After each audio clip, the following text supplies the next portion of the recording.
Welcome to Live Action Star Wars. I'm James. I'm Ralph. And today it is our 100th episode. So I'm wearing our own merch. You can find that wherever there's Threadless. Is it Threadless or TeePublic? Is it It's Threadless. Threadless? It's in the description. If you want a t-shirt like this, they're great.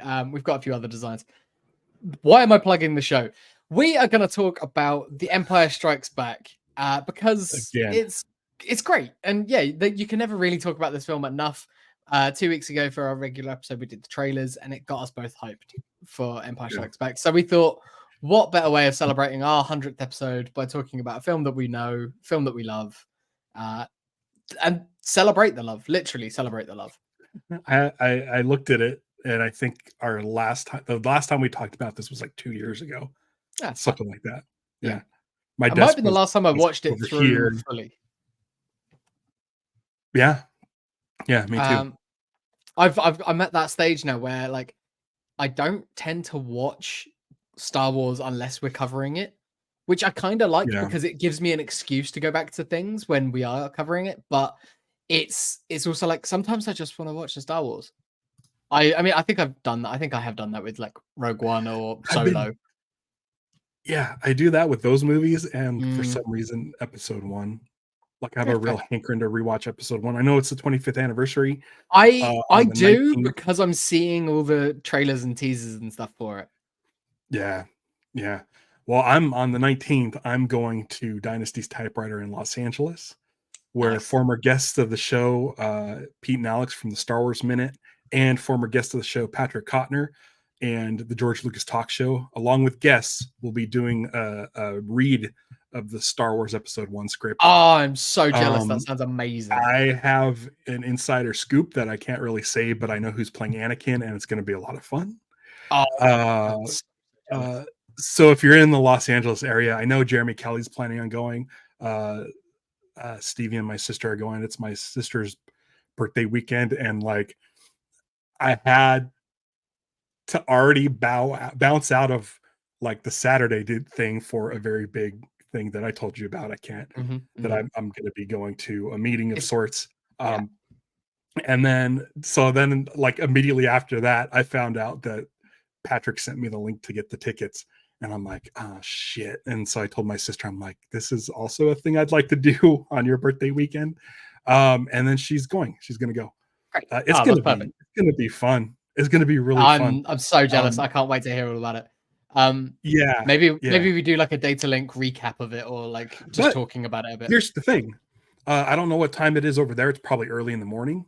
It might be Monday. You might be awake getting ready. I might be awake or at 7:30. It's 7:30 Pacific time on Sunday, so it'd be Monday at 4:30 in the morning. Yeah, they're doing a live stream. Literally when I start work. It's also a big live stream. Amazing. I'll watch that. Yeah. And if it's being live streamed, I'm assuming they're going to put it up as a VOD afterwards at some point. Yeah, great. Most likely. Then everyone's going to get a chance to watch it, which is amazing because everyone there, all those guys are excellent. But yeah, there says birthday weekend run. I mean, my weekend's nuts, and then leading out of that weekend into that week should be our final shoot for the documentary. I've heard that a few times. But I mean, this is one of those ones where you're like, well, we're already in the edit, so we don't really want to do any more interviews. But this one, you can't say. There's a few that, like, if they come up, they go in at some point. Like, yeah. So even if it means the film's like a week or two delayed or whatever, like they're worth it. Level. Yeah. We. It's so crazy. Like I've been so busy. So tomorrow, Stevie and I are leaving for Hawaii. I get my haircut today, so if I look extra scraggly, it's because I got my haircut I'm yesterday. 2 hours away from getting my haircut. So, we're going to Hawaii, and we're going to be at the Lost concert. I don't know if anybody here is going to be at that Lost concert, but I'll be working, unfortunately. Before and after, not so much in the middle. But I'm I'm a little anxious about that because we're dealing with,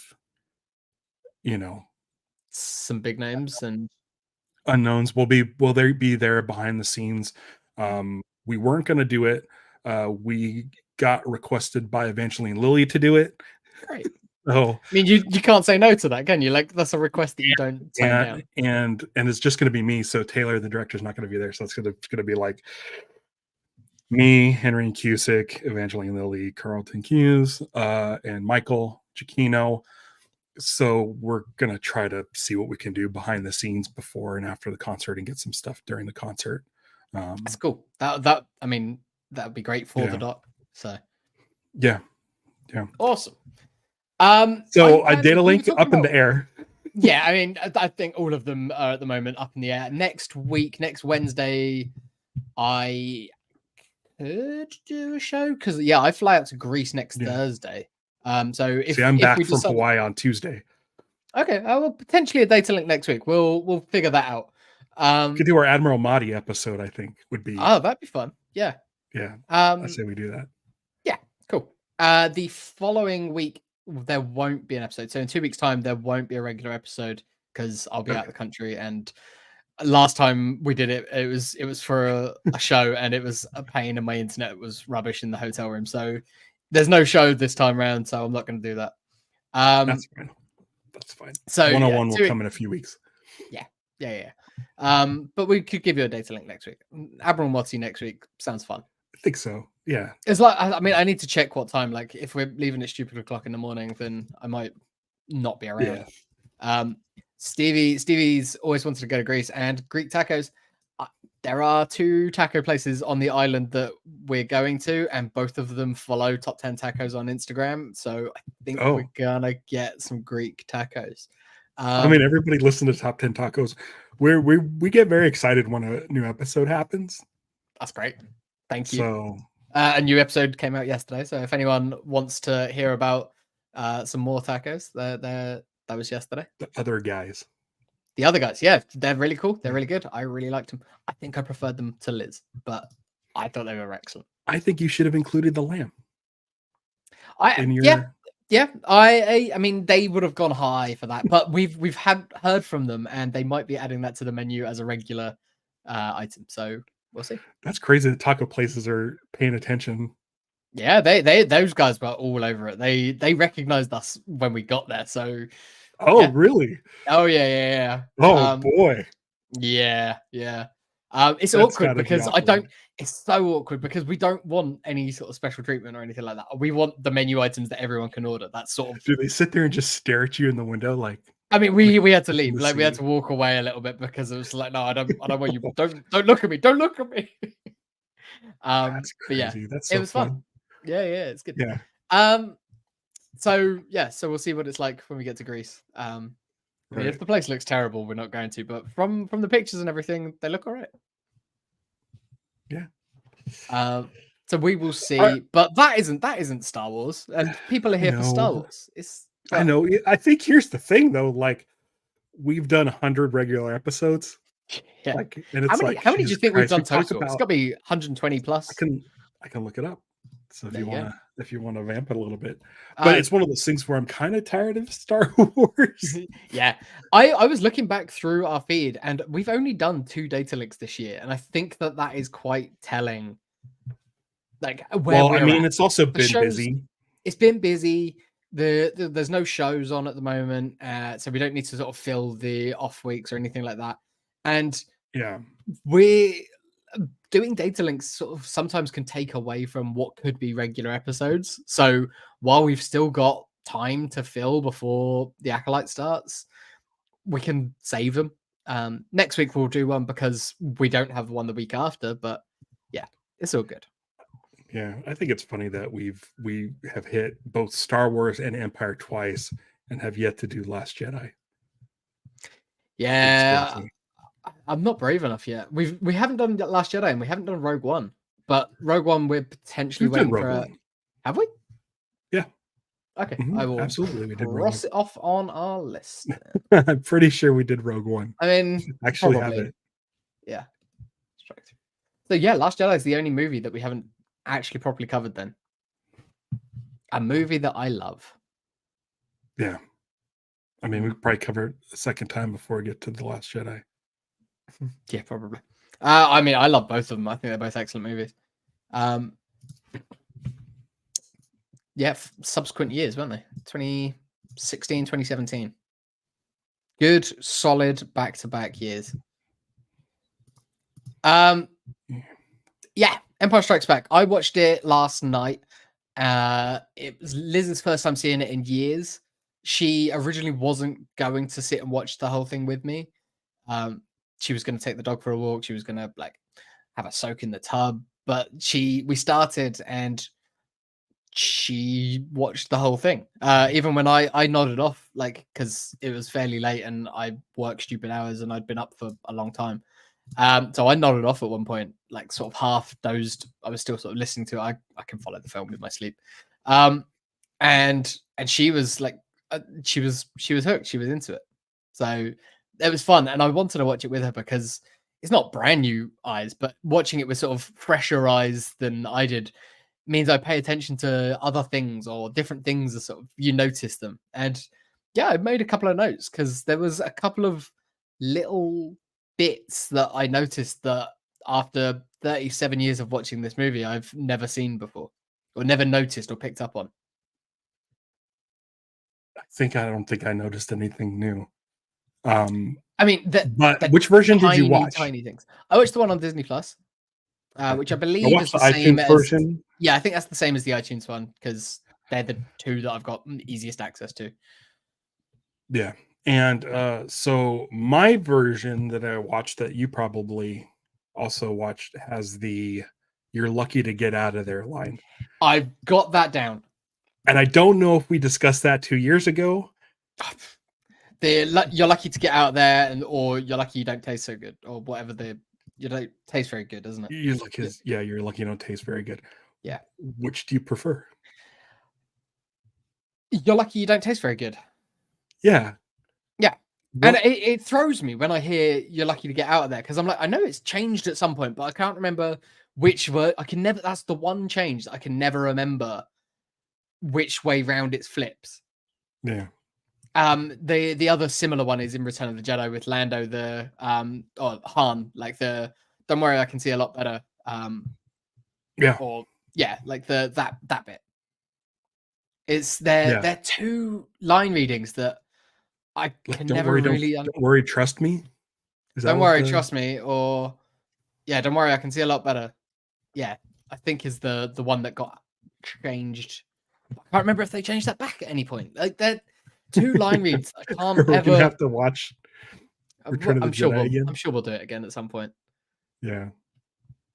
So yeah, the "you're lucky you get out there, you're lucky you don't taste very good" was something that I did note down. The first note that I made though was about Vader in his meditation pod. I had never noticed before that he's not wearing the cape when he sat there. Oh, okay. You never noticed that? I don't know why I'd never noticed that. Or maybe I had, but never sort of consciously thought about it. And is that the only time that he's capeless as Vader in the movies? Anyway, probably. Yeah, probably. And I don't think in Obi-Wan either. I think he always has the cape. Yeah, I think so. It gets a bit. I mean, unless you count the back to tank in Rogue One, which no. He's not even wearing a shirt. Yeah, if he's in the suit and with the helmet on and stuff like that, or coming on, he's that, and it's also the way he sat. It sat more like a monk meditation. He's not sat up like he's in a throne. I don't know why. I always just assumed he was sat like he'd be sat on a chair and a throne, or like in a cockpit, like or something like that. But he's not. He's sat, and his legs are sort of slightly crossed, like below the knee. They're crossed. Yeah. Never, ever, ever had noticed that before. That's crazy. I thought like he was sat with his legs bent and he was sat on a chair, but he's not. That thing is just higher and he's sat, meditating. It makes perfect sense, but I'd never put it together. It's crazy to me, but I like it. That seems like a Lawrence Kasdan thing. Yeah, Lawrence Kasdan doing that. It makes perfect sense. They always called it meditation, like Vader's meditation pod, but Yeah. Just It's never got literally to that's what he was doing. it. That he's doing. Yeah. I looked it up. I tried doing counts, and I don't know why because it just says on the page. This says our 148th episode. Wow. So Yeah, we're nearly 150 total, yeah, but yeah, they don't count. yeah. Um, Yeah. that's awesome. That's really But fun. if you go to the podcast feed, there should be 100 episodes, or this will Yeah. be the 100th. Yeah, I don't. There's two things that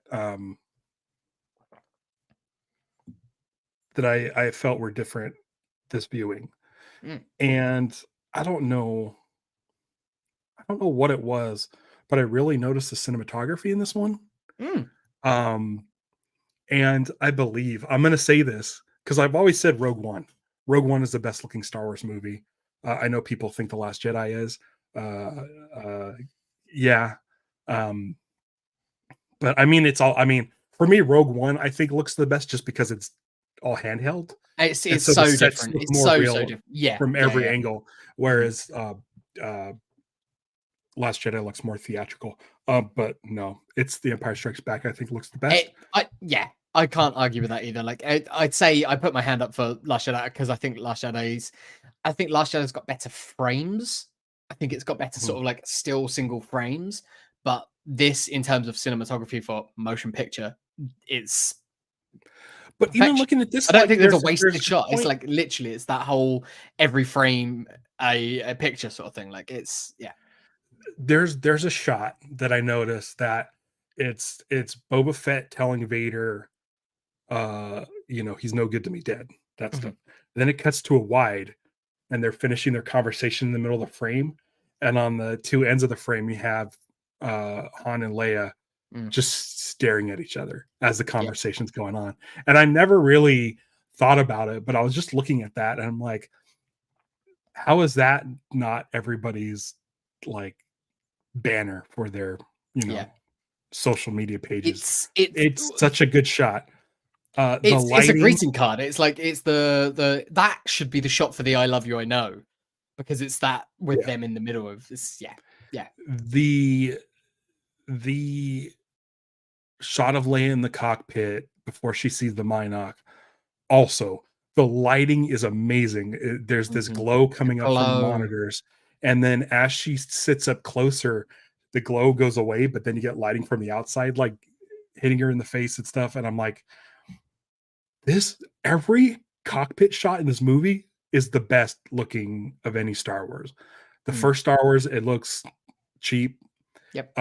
Return of the Jedi, it also doesn't look great. It looks more I like Star think Wars. Yeah. I think Force Awakens does a pretty good job, but these shots, it's crazy. And I know a It's lot of the movie takes place in the Falcon, so yeah, I think that's why it's like they probably there's beefed it up. such an But emphasis on the Falcon. I looked up, I'm like, I don't even know. I don't know any of the cinematographers for any of the Star Wars other than uh David Tattersall for the prequels. And I Mm. only know that because of the hyperspace.com stuff.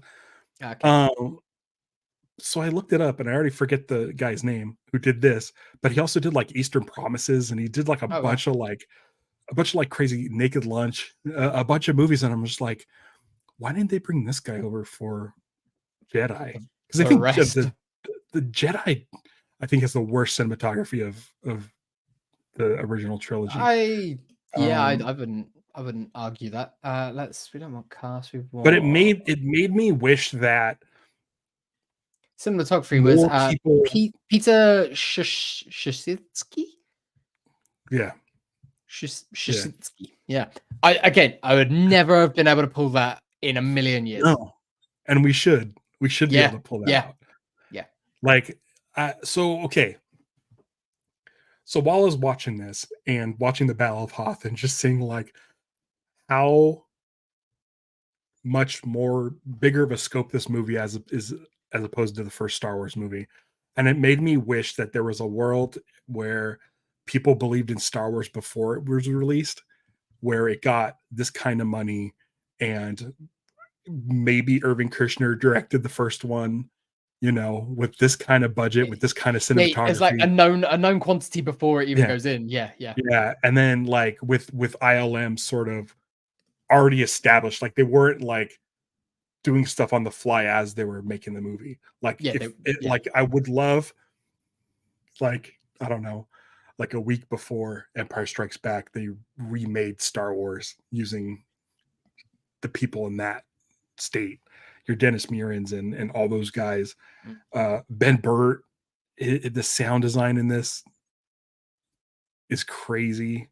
Ben Burtt didn't edit Stevie this one. heard something that we never heard before. It was a Princess Leia groan or yell or something. We're like, which one? I know. It was at the beginning during the Battle of Hoth. She can probably tell me. But I know it's like there was things I don't know why.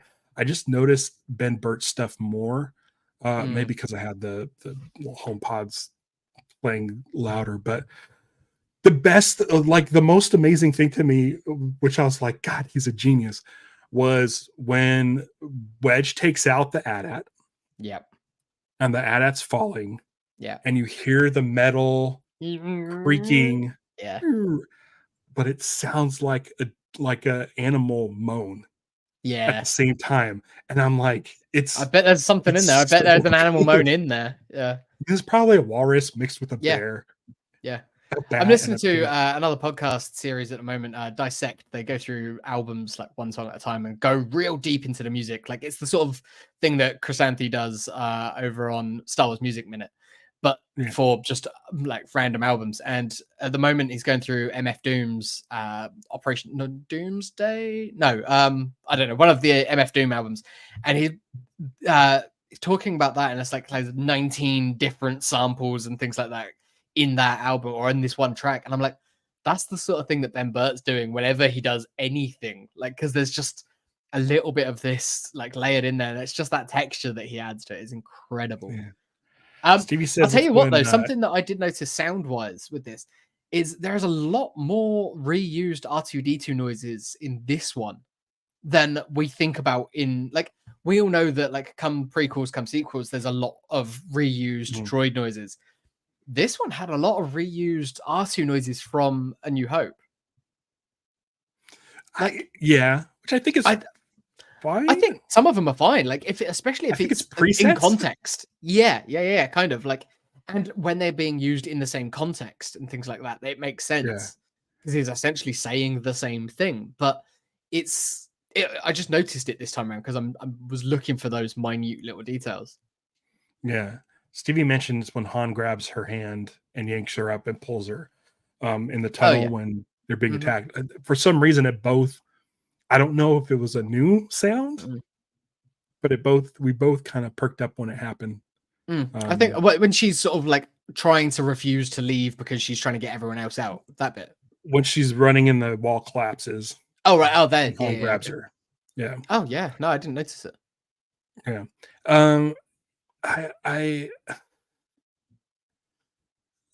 It's really hard to talk about this because I mean it's Empire, but there's nothing. Yeah, like when have we not? Yeah. Something else that I did notice was when they're going through the asteroid field, like then when it's sort of like full chase bit when the TIEs are behind them and everything like that.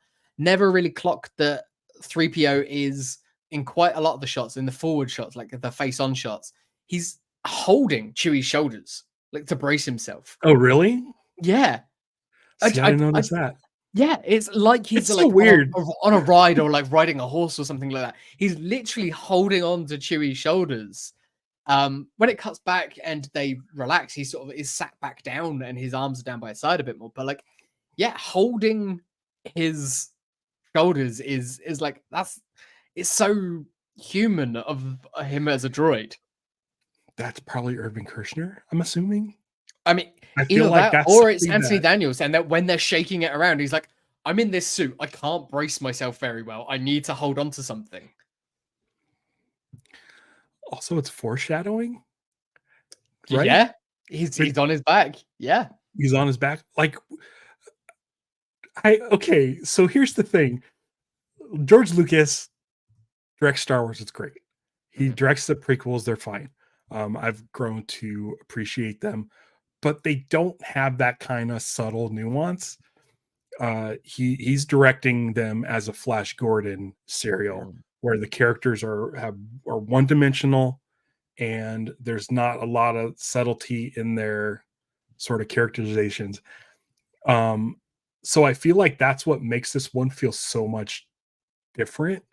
Is Yeah. I feel like George is trying to put all the pieces together, and Irvin Kershner's like, put your hands on his shoulders to hold yourself, and then yeah, I feel He's like he's he's getting into the characters more. This is the most like character stuff too, oh between yeah, with Luke and yeah. Obi-Wan and Vader and Han Yoda. and Leia and stuff. Yeah. Even with they really heightened 3PO in this one. Uh-huh. Um, so Even little so I moments like when Zev just like finds Han, there's just something about that performance, like the joy on his face, and it's not a joy of a, oh my god, we did it. It's the because Han's being snarky is like the like nice of you to join us sort of thing. Like it's the way that Zev is smiling and saying, I found them. Repeat, I found them. It's the I found them and Han is they're fine. Han yeah, doesn't need to say we're both fine because he can hear it, and yeah.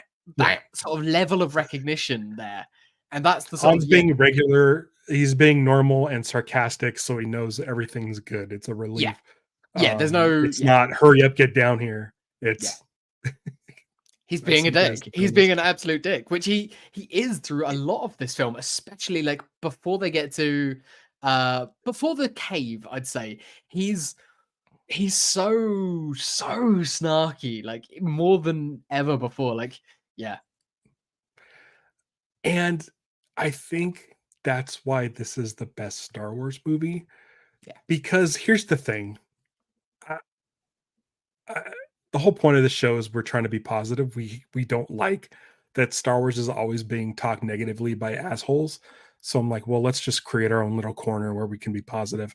Um, if there's any sort of complaint I have about the Disney era of Star Wars, it's that they're trying too hard to push these characters and backstories, and you don't it's over explanation. I Mm, didn't need to know who Ray's parents were. Um, I didn't I need to didn't. know who Snoke was. They're bad guys.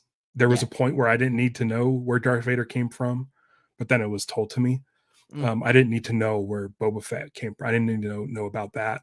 Um, so I I saw feel a like I saw a nowadays I saw a I feel Reddit like thread. nowadays they're Oh, only doing that so that they mm, can do backstories and books and stuff, and not being cynical like, oh, they're just trying to make more money.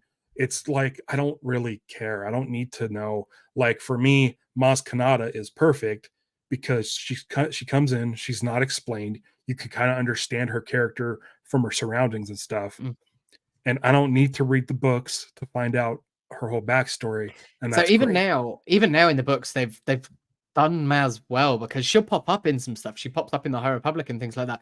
But it's not backstory. She's already established and she's already basically doing the Yeah. same sort of thing. She might be out like in a fight somewhere, but we saw that in Last Jedi. She just gets into Mm, fights sometimes, and it's handled in that same way where it's like she's there, she exists, she's just been doing this forever, which is yeah. great.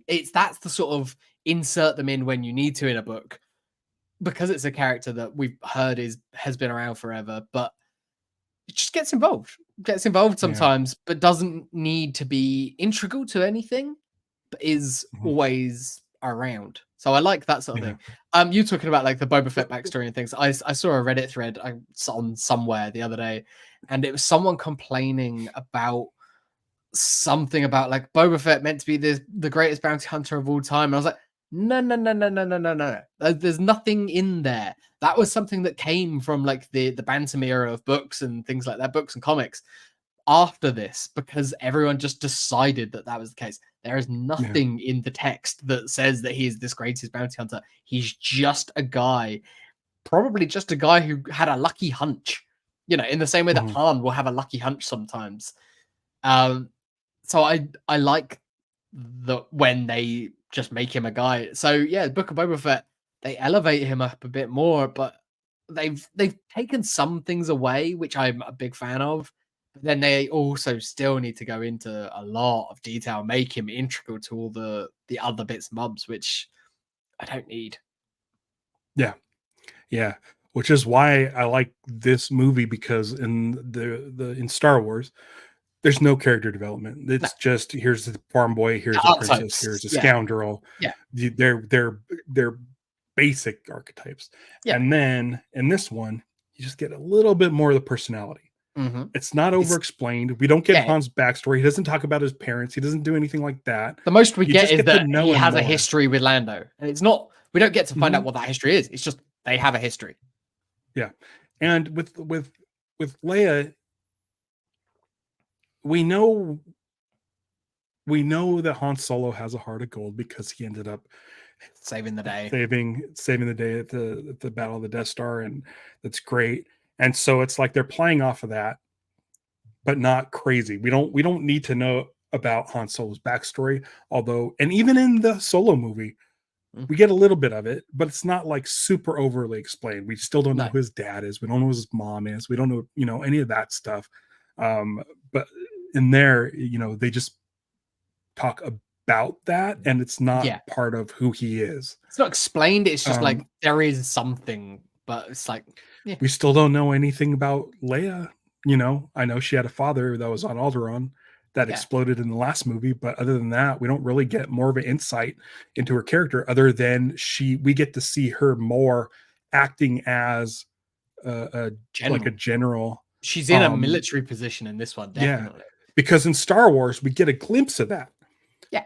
When she finally returns to Yavin, and we get a glimpse of her being a general, but she's still in the white dress and stuff because there isn't enough time to change or whatever it is. It would have been nice to see her in a general outfit at the end of, at least for the battle at the medal ceremony. Well, at the medal ceremony, I think it's fine. She's wearing the dress and stuff. But I just mean when she gets back to Yavin and they have time to look at the Death Star plan, she should have put a jacket on, even if it's just putting a jacket on or something like that. Yeah. So I like in this one where it's like she's wearing the same uniform as everybody else. It's not a flashy dress. Like Princess Leia is known for like different outfits and stuff. Padme also, because like Princess Leia doesn't wear that many different outfits. She has two per movie, maybe. Yeah, 3 in Jedi. 3 in Jedi. Boushh, Slave Leia, and then General. And then the Ewok outfit. Ewok dress, yeah. But still, like, it's like 2 outfits here. Yeah. 2 in this one, 2 if really 1 in the last one. Like, but that's why I think the line at the beginning is funny from 3PO and R2, like how we're going to dry out all the princess's clothes. It's like, don't worry about it. The wardrobe's really small. You can fit it in a bag. Right. So yeah, seeing her as a general, it's like it's not anything we didn't know about her, but we get to see more of it. We get to see more of her in that role, which is really nice. It makes Lor San Tekka's line about the Tamishi's royalty. It's like, she's the general to most people. Like most people would see her as military leader, because I suppose he's just sort of showing how long he's known her, maybe. I don't know. But that line does make more sense if it was Lando saying it, because I think Lando was supposed to be in that role. I've always thought that was meant to be the Lando role. Yeah. No, I think they've said it was supposed to be Lando, but they didn't want to kill Lando off and kill off Han. Yeah. So they changed it to was probably back when they were originally going to be killing Poe in that same time. But I could see, I could see them saying, it's in the same way that Tamishi's royalty. In the same way that what's his name? I think I've been watching a lot of Lost, so Miles was. I feel like that character was Wedge. Like that could have been Wedge in that role as well. Right, Ken Leung. Ken Leung's role could have been Dennis Lawson if Dennis Lawson had agreed back then.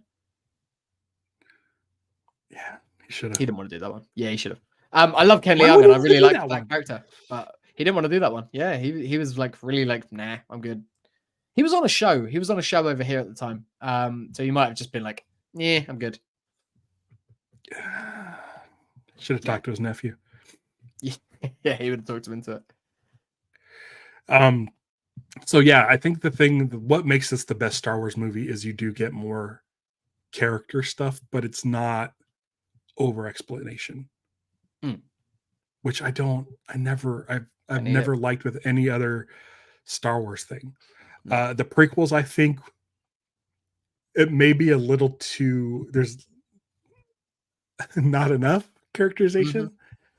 But you know, if you watch Flash Gordon, you can tell that's what Lucas is doing. Yeah. He's Yeah. just sticking blank action characters in this crazy story that's going on in the, you know, behind the scenes. But I got it. I've been wanting to rewatch Phantom Menace. I'm getting kind of nostalgia for Are that, you like you gonna go see it? 1999. Oh no, I don't know. Yeah. I We were saw at it the again. Chinese theater last week. Okay, cool. And that's where I saw episode 1. Yeah. And I was just kind of like, oh, it was so great being here and seeing episode 1 and episode 2 there. Nice. It's just like, oh, I feel like I want to be there. I want to be back. Yeah. Yeah. I could probably go to the El Capitan and watch Star Wars, but I mean, again, that weekend is so busy. And then so it's up to Sarah, but we also kind of want to see that movie the John Krasinski movie. Michael scored it. Cool. So I'm like, I want to see that. So we're probably going to see that, but I don't know, man. I don't have tickets yet, and it's only showing. It'll be the day after I get back, or the day I get back, maybe. So I can't see it on like the reopening night, but I can see it later. Is it releasing there on May 19th? I believe so. Or are they waiting the 3 months or whatever the fuck you guys? Oh no, they're not doing that. We're not getting it. No, we're getting it in May. So I'd see it when we get back. And I haven't got tickets yet. I kind of feel like I do want to, because I saw the new trailer, and it started the same way. The every legend has a beginning, with the Gungans coming out of the thing, and then it goes into some of the making of with George talking about it, and it's kind of like a mix of a trailer and a behind the scenes, but it made me go back. I do want it. Yeah. I wish I could go back. What a magical time, and be able to appreciate it how I do now, which isn't like, oh, this is the greatest Star Wars, but it's like you could see what George was doing. Like if you watch, again, I've mentioned this before, if you watch the prequels in reverse order, things somehow make more sense, especially when it comes to like Mace Windu. Oh yeah. You know, oh yeah. By the time you get to episode 3, you're not like, man, I can't believe Anakin is just willing to take out Mace Windu. When you watch it in reverse order, it's like, oh yeah, it totally makes sense. Like you watch it and you're like, man, Mace Windu really is the Phantom Menace. And I'm pretty sure he's in the shot when they mention, you know, when he says, you know, who do we kill, the Master Apprentice? And it's like, I'm dude, sure he is. Yeah, the Jedi are their own worst enemy. I'm not going to say they're yeah. They're not the bad guy. They're just their own. They're their own worst enemy, and their shit is so out of order that the Sith took advantage of that. They're like, oh, hey, listen, like now's the time to do this because the Jedi are so like full of themselves and spread weak. Yeah. This is what I think. How many Jedi are there? Hope that the Acolyte leans into heavily. That it's just like the hubris is an all-time high with the Jedi at that point. Like episode 1, they are golden. I just started reading the new book by John Jackson Miller, The Living Force, which I should reach out to him. We might be able to get him on the show. But I kind of want to read the book full first. But The Living Force is set, I think, 1 year before The Phantom Menace. And it's like the main characters of the book are the entire Jedi Council. It's like all 12 members of the Jedi Council plus Qui-Gon and Obi-Wan. And it's basically, she's in it. She's in it quite a lot.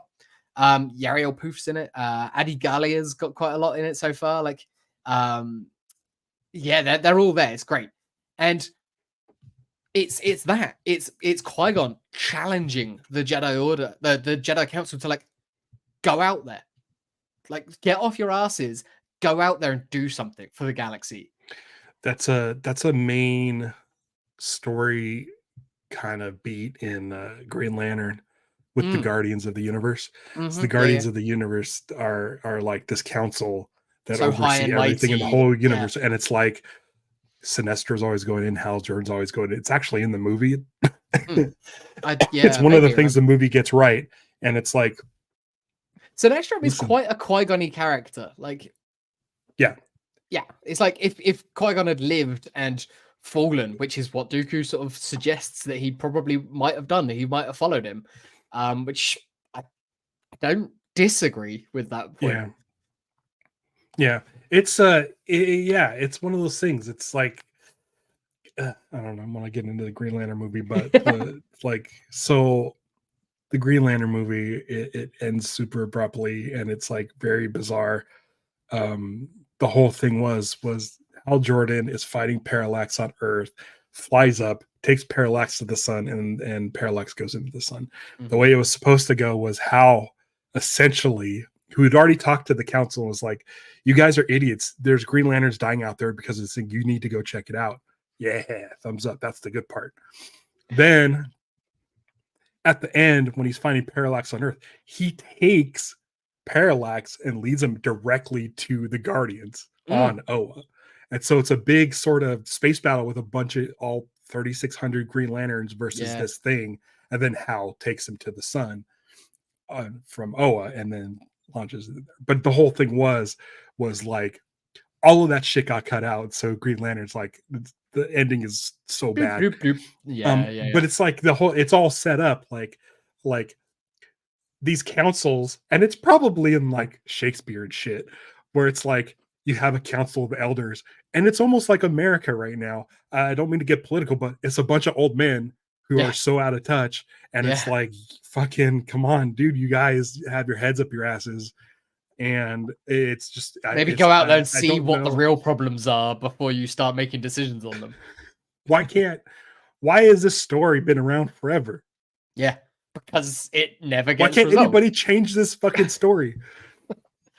Yeah, yeah. I want to I drop mean, that's. Parallax onto the Senate and just be like, I mean, do it on like, yeah, just yeah, do it everywhere. Do it, like, you could insert whatever country and whatever government you've got. Like, I don't think yeah. anyone's particularly happy with any of them at the moment.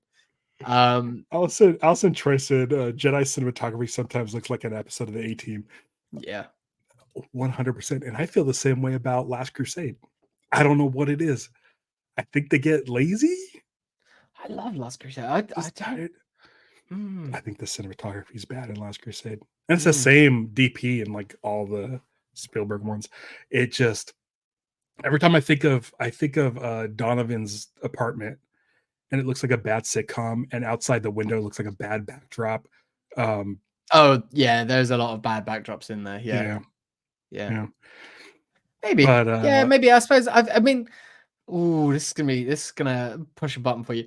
I feel like a lot of those scenes remind me of Bond movies, like Bond movies from that era.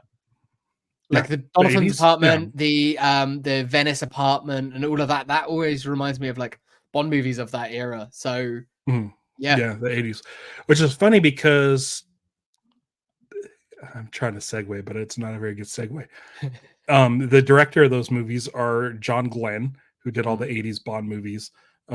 His first one being 1981's For Your Eyes Only, mhm. who the main villain of that movie is Is Julian Glover, yeah, who played Walter Donovan in Last and Crusade and General Veers in The Empire Strikes Back. So he was the I main Bond villain a year after this movie, where he just played a side yeah, character. and then what? 7 years after that, he was Walter Donovan. Yeah, Yeah, yes. 89 was Last Crusade. Yeah, yeah. yeah, yeah. It's That's amazing. He crazy. was very much like in that realm at the time, and then I think just pretty much disappeared until Game of Thrones came out. Like I don't remember Probably, him I'm in the sure he 90s. probably popped around in something. It was Maybe yeah, he's a British character actor. TV. Maybe. Yeah, But then yeah, was in Game of Thrones for most of it. And I everyone want was to like, say that guy. he was in a Doctor Who episode. I mean, shocker. They all are. Yeah, Throw a yeah, dart and but there's a maybe British not a actor. Harry Potter. He could have been. Again, which complete blind spot I for don't me. think he was. No? I think it would be brought up the way Yeah, that I like feel like everyone from when Batman everyone and was realizing who he was in Game of Thrones, they would have mentioned Harry Potter back then. yeah, I think so. Yeah. So talking about Veers, that is when we were talking about framing and like the Han and Leia shot. The one that got me, and I've always loved it. I think it's always an amazing shot, but it made Leia it made Liz like laugh like out loud. Was the General Veers prepare your men when he turns? He's talking to Ozzel and Piet, and then he turns. He starts as a snap turn, and we've seen Veers following Vader to that conversation. We know that he's stood there, but he's out of frame for some of it. And then that snap turn, and he's right in his face. And it's like the unflinchingness of Veers is just like, oh, this guy is someone to take seriously. I never thought of that. It was always funny. I just always assumed that not Peter Mayhew, David Prowse, just didn't know how close he was to Julian Glover, probably it, and not realizing that his face is this much farther out. But it never occurred to me that Veers doesn't flinch, and that's nuts. Yeah, there's two moments where Veers doesn't flinch. There's that, and then there's when Vader's meditation chamber door like clearly pinches on the ass as it closes behind him. Because like it's like he just likes to stand close to things. I think that's just Veers' thing. Veers is still alive, right? I mean, we need to check as far Veers as we Watch. know. Check the Veers Watch Twitter account. We don't see him die, and we don't see him again. Oh, man, but we don't see him die. God damn it! No, Julian Glover's alive, right? I hope so. Veers is the sort He's of 89. Oh wow. He's the sort of character that could have been. He could have been like what is it? Allegiant General Pride. Like that could have been Veers. Yeah, but also like season 2 Ahsoka. Like, let's get him on the council. Yeah. On that Shadow Council of that Imperial Shadow Council.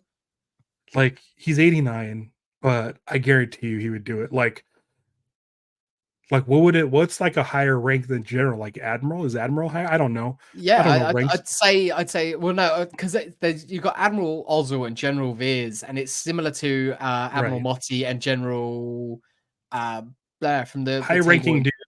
Senator Veers, Governor Veers.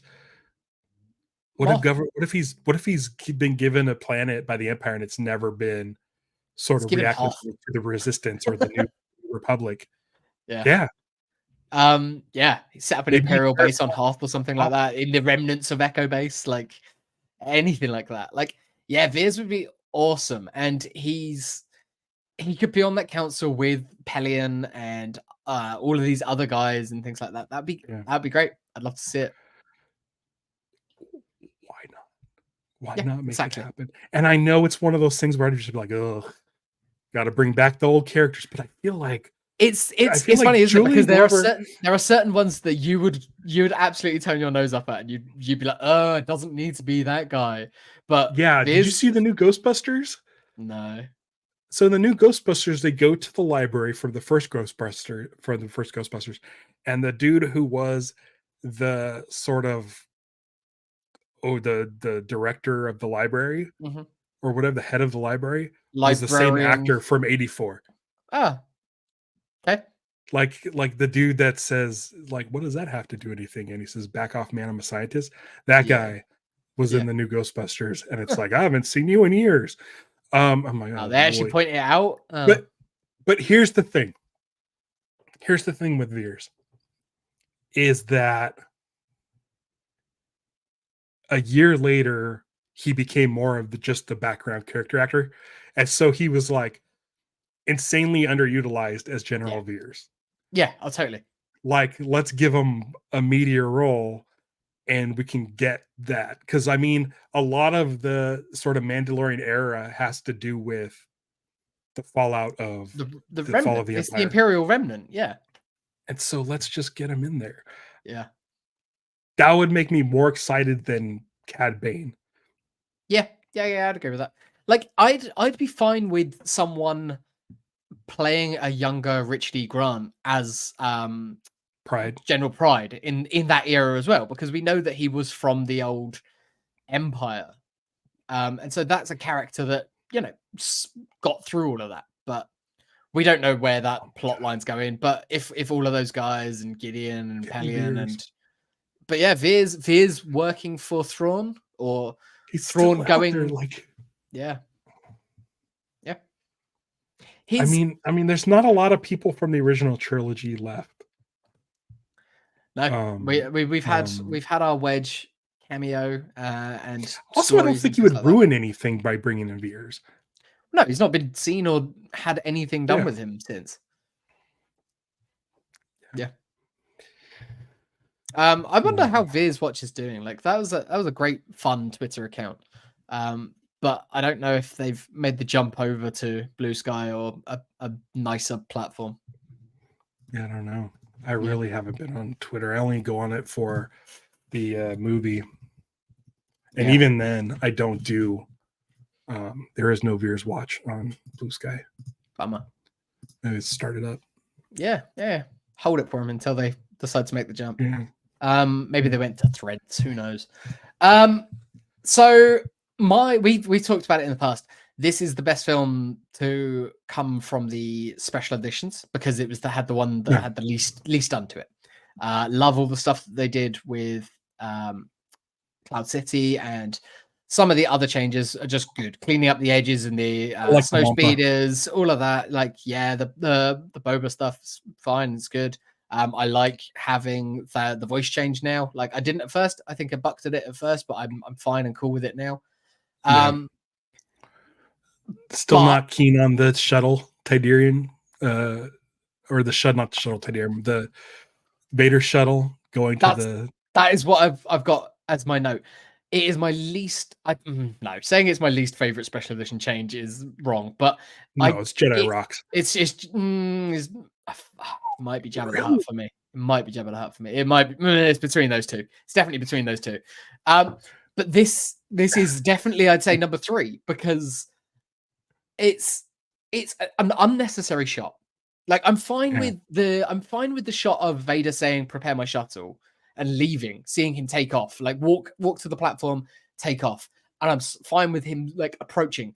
It's the reused shots from Return of the Jedi, and having Moff Jerjerrod clearly there. They haven't even tried to take him out. Yeah. It's like this is a shot from the beginning of the next film. So if you are marathoning them, it's like, wait, that is exactly the same shot. It's like you've not done anything. It's they went to so much effort to do stuff for the other bits of the special edition. That feels like such a lazy insert. And I hate saying that about things.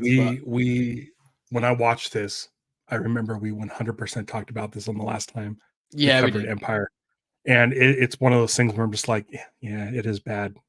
And it also because they stretch it out, they have to go in and edit the music to fit extended scenes, and it sounds awkward, and it kind of disrupts the flow. Like George, we understood that there was a passage of time, and that Darth Vader was now on his. It's like at the end of Star Wars, like you see him spinning off, and then you see like I think they added the bit where he sort of like corrects his flight trajectory and stuff. But it's like we know that he's alive, we know that he survives. We don't need to know how he gets back there. Like, yeah, it's fine. Yeah. There was an old Dark Horse comic from way back when that picked up immediately after Star Wars, where it's like he spins out and he crashes on a planet, and there's a couple of troopers there that are just stationed on a different planet, and they're like, "Oh, fuck, what do we do?" And I think he ends up killing them, and like just to take their ships and stuff like that, just because he's pissed off. And it's like, it's a fine one shot of a comic. Like it doesn't mean it doesn't matter. Yeah. It doesn't need to be there, but he's like, Vader's pissed off. Bang, done. One shot, 32 pages, absolutely fine. Like, this is unnecessary. I didn't realize we're so close to an hour. Yeah. we've been talking about almost everything but the Empire Strikes Back. I mean, we did talk about it a little bit, but it's the best Star Wars out there. And while I was watching it this time, I'm like, is it my favorite? And I'm like, it's not my favorite. It's not. It is the best. It is hands down the best. It's better. Whatever you think of The Last Jedi. Yeah, this is so much better. If you're the camp that loves it, it's better than that. It's better than Rogue One. It's better than Solo. It's my second favorite Star Wars movie after the original. I think the original is just it's what I want. It's exactly what I want. On these rewatches, like my most recent rewatches, these are the last two Star Wars films that I've watched, like, and we've talked about them on the show. I am in alignment with you on that. It's Star Wars and then it's Empire. It's just yeah. Star Wars looks like Empire would be the greatest movie ever made. Yeah, I mean, you can still see the seams in contention, but yeah, you can still see it because it's so low budget. One thing you mentioned, Last Jedi, we've talked about it a few times here. I want to defend, as I seem to do quite often, Last Jedi Luke on Acto, and I know that it's something that you actually agree with, and my favorite part of the movie. Yeah, it's something that isn't, like, a lot of people piss and moan about it, and that's a lot of the Minox seem to piss and moan about it because I feel like people can have honest critiques about that film, but Luke on Acto is incredible, and he is doing Yoda. He's doing what Yoda does at the beginning of this when Luke first arrives there. He's being a dick. He's trolling. It's like he's testing patience. And that's what he's doing here. He's like there, he's doing and actively trying to get rid of it. Yoda's teaching. Yoda wants Luke there, but he's testing him.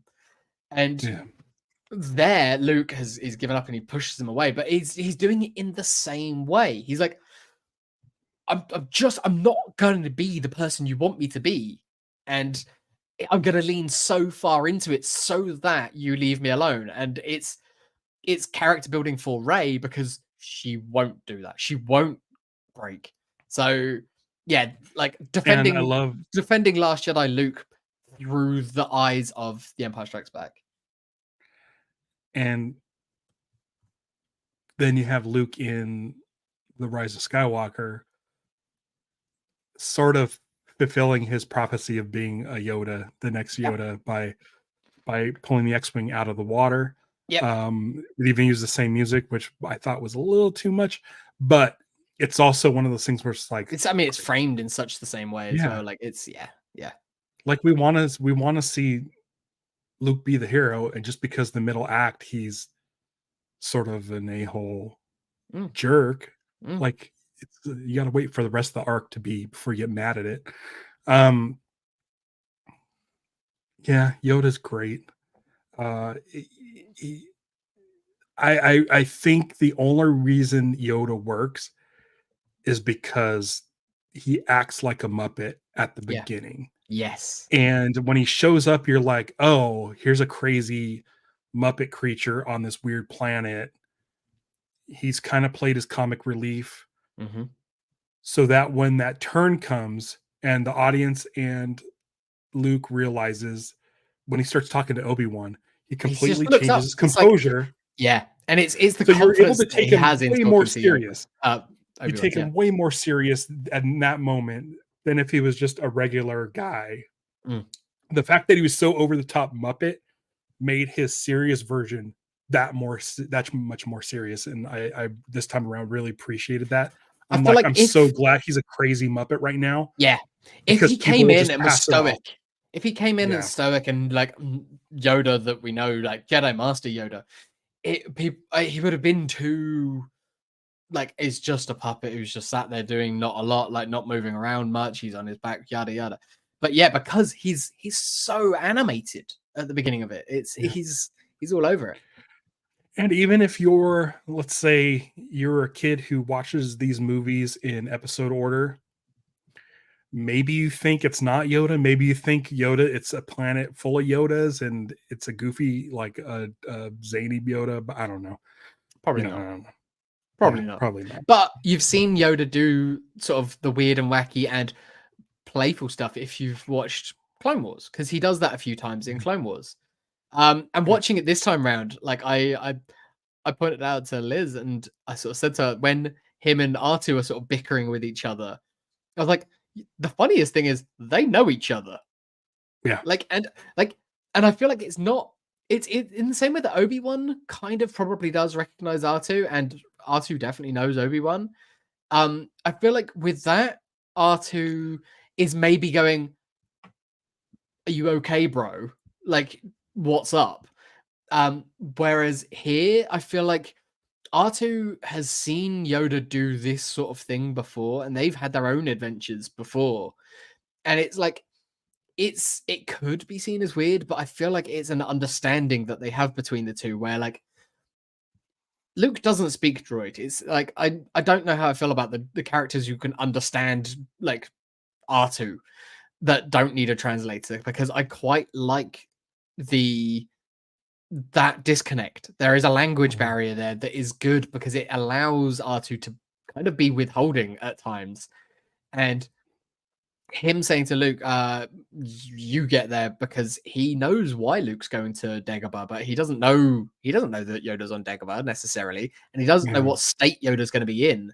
So when they get there and Yoda's being weird and wacky, he could be in his mind just sort of thinking, fuck's sake, this is serious. Get on with it. Like, why are you not training him? Like, he's Anakin's kid. Like, come on. Yeah. And Yoda's being weird and wacky and just almost like being like, no, shut up, shut up, shut up. I'm doing this for a reason. Yeah.